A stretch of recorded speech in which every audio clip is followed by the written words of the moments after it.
శ్రీమన్మహాభారతము 790వ రోజు. ఓం అస్మద్గురుభ్యో నమః. నారాయణం నమస్కృత్య నరం చైవ నరోత్తమం దేవీం సరస్వతీం వ్యాసం తతో జయం ఉదీరయేత్. శ్రీమన్మహాభారతము 3వ పర్వము, వనపర్వము లేదా అరణ్య పర్వము. అందులో 33వ అధ్యాయము. సూతమహానుభావుడు శౌనకాది మహర్షులందరికీ ప్రవచనం చేస్తూ ఈ రకంగా చెబుతూ ఉన్నాడు. ఓ మహర్షులారా, వైశంపాయన మహర్షి జనమేజయ మహారాజుకు శ్రీమన్మహాభారతాన్ని ఉపదేశం చేస్తూ ఇలా చెబుతూ ఉన్నాడు. ఓ రాజా, భీమసేనుడు చాలా అసహనముతో ధర్మరాజుతో ఈ రకంగా మాట్లాడుతూ ఉన్నాడు. ఓ ధర్మజా, సాధారణంగా లోకములో ఎవరైతే బలము లేనివారవుతారో, ఎవరైతే అశక్తులవుతారో, ఇక వారు వారి వారి రాజ్య సంపదలను తిరిగి పొందలేక అప్పుడు వైరాగ్యాన్ని ఇష్టపడుతూ ఉంటారు.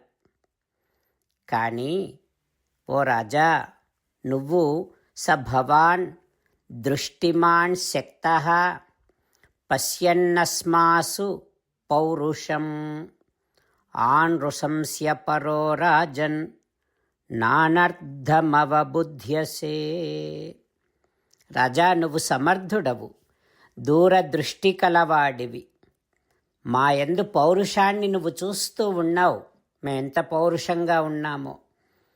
కానీ నీలో దయ ఎక్కువైపోయింది.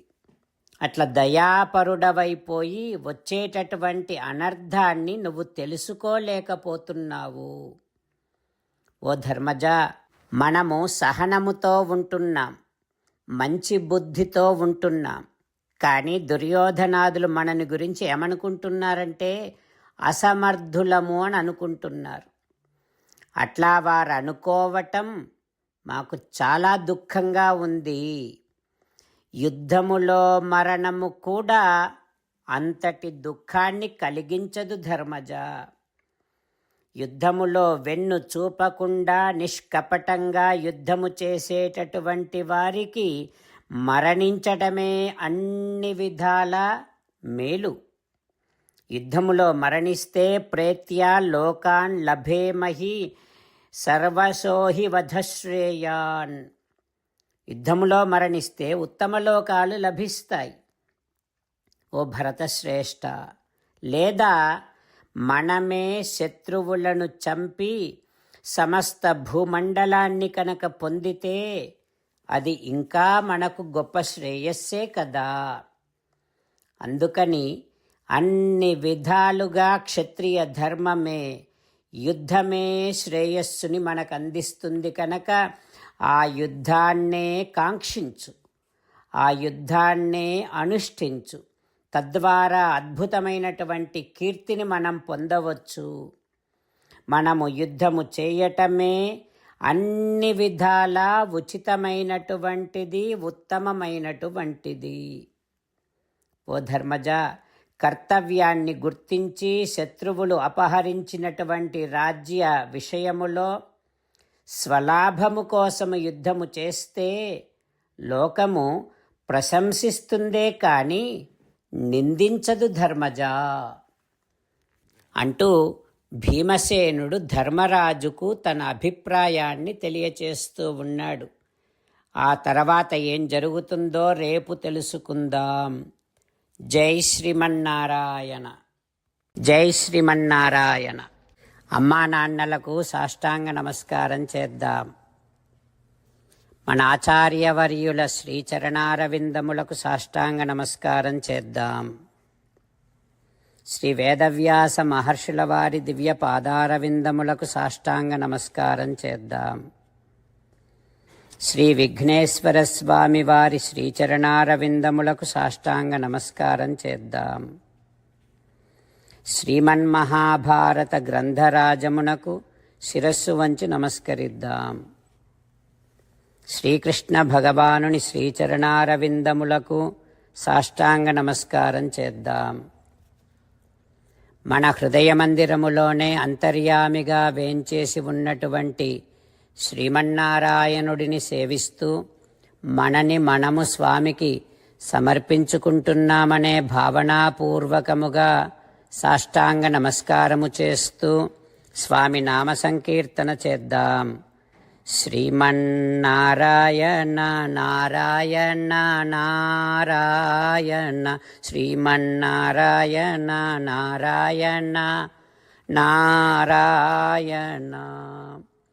శ్రీమన్నారాయణుడే శ్రీకృష్ణ భగవానుడిగా వచ్చి మనందరికీ భగవద్గీతను ఇచ్చి మనందరినీ ఒక 8 పనులు చేయమని చెబుతూ ఉన్నాడు. అందుకని భగవన్ తప్పకుండా చేస్తామంటూ మనం ప్రతిరోజు ఈ రకంగా మాట ఇద్దాం. హో శ్రీమన్నారాయణ కరిష్యే వచనం తవ సర్వం శ్రీకృష్ణార్పణమస్తు. జై శ్రీమన్నారాయణ. జై శ్రీమన్నారాయణ. భక్తులకు ప్రత్యేకమైనటువంటి విజ్ఞాపన. మీకు అన్ని విషయాలలో వెంటనే మంచి ఫలితాలు రావాలి అనంటే ప్రతిరోజు 1 నిమిషం వెచ్చించి నారాయణాస్త్రాన్ని చదవండి. ఇక మీకు తిరిగే ఉండదు. నారాయణాస్త్రాన్ని పొందడానికి మీరేం చేయాలంటే నారాయణాస్త్రం అనే వెబ్సైట్కి వెళ్ళి మీ పేరు మీ ఈమెయిల్ ఇస్తే మీ ఈమెయిల్కి నారాయణాస్త్రం PDF వస్తుంది. అందులో ఒక రామాయణ శ్లోకం, ఒక గీతా శ్లోకం, ఒక విష్ణునామం ఉంటాయి. ఆ 3 కలిపి నారాయణాస్త్రం అంటాం. ప్రతి ఒక్కరికి వేరువేరు శ్లోకాలను ఇస్తున్నాం. ఆ రకంగా ఎవరి శ్లోకాన్ని వారు ప్రతిరోజు తప్పనిసరిగా చదవటం వలన ప్రతిరోజు ప్రతి 24,000 భక్తులతో ఒకసారి సంపూర్ణ రామాయణ పారాయణ, 33 సార్లు శ్రీమద్ భగవద్గీత పారాయణ, 24 సార్లు శ్రీ విష్ణు సహస్రనామ స్తోత్ర పారాయణ జరుగుతుంది. ప్రతి ఒక్కరికి అంతటి విశేష ఫలితము ప్రతిరోజు లభిస్తుంది. అందుకని మీరు మీ కుటుంబ సభ్యులు అందరూ ఒక్కొక్కరు ఒక్కొక్క నారాయణాస్త్రాన్ని వెంటనే పొందండి.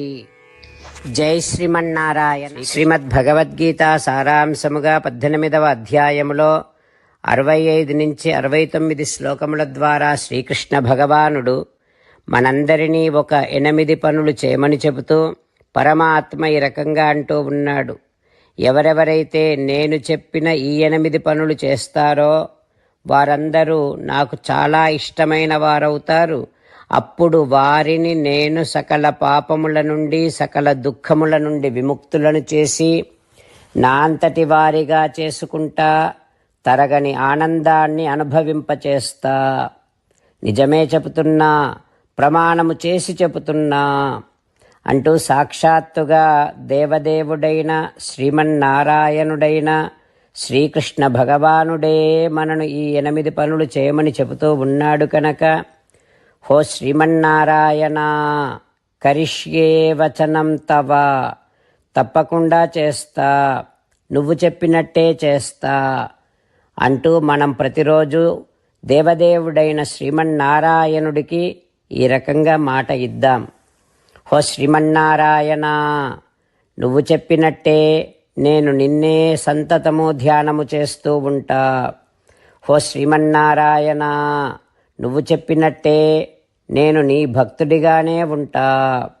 హో శ్రీమన్నారాయణ, నువ్వు చెయ్యమన్నట్టే నేను నా విధులను కర్తవ్యాలను నీ సేవగా నీ తృప్తి కోసమనే సక్రమంగా నిర్వర్తిస్తూ ఉంటా. హో శ్రీమన్నారాయణ, నువ్వు చెప్పినట్టే నేను నీవాడిని అనే మహావిశ్వాసాన్ని సంతతము కలిగి ఉంటూ నా హృదయములో నీకే నమస్కరిస్తూ ఉంటా. హో శ్రీమన్నారాయణ, మామేకం శరణం వ్రజ, నన్నొక్కడిని మాత్రమే శరణు వేడుకో అని నువ్వే అన్నావు కనుక నేను నిన్ను ఒక్కడిని మాత్రమే శరణు వేడుకుంటా. హో శ్రీమన్నారాయణ, మా శుచః, ఇక దుఃఖించకు అని నువ్వే నాకు భరోసా ఇస్తూ ఉన్నావు కనుక నేను ఇక దుఃఖించను. ఓ శ్రీమన్నారాయణ, నువ్వు చెప్పినట్టే, నువ్వు నా కోసమని చెప్పిన శ్రీమద్భగవద్గీతను ఎప్పుడో ఒక్కసారి కాకుండా ప్రతిరోజు కనీసము ఒక్క శ్లోకాన్నైనా అనుసంధానము చేస్తూ గీతోపదేశాన్ని జ్ఞాపకం చేసుకుంటూ ఉంటా. ఓ శ్రీమన్నారాయణ, నువ్వు చెప్పినట్టే, నువ్వందరి కోసమని చెప్పిన శ్రీమద్భగవద్గీతను తెలియని భక్తులందరికీ తెలియచేసే నా వంతు ప్రయత్నాన్ని నిరంతరము కొనసాగిస్తూనే ఉంటా. ఓ శ్రీమన్నారాయణ, నేను నువ్వు చెప్పినట్టే చేస్తా, నీకు నచ్చినట్టే ప్రవర్తిస్తా, నీకోసమే పని చేస్తూ ఉంటా. కరిష్యే వచనం తవ. సర్వం శ్రీకృష్ణార్పణమస్తు. జై శ్రీమన్నారాయణ.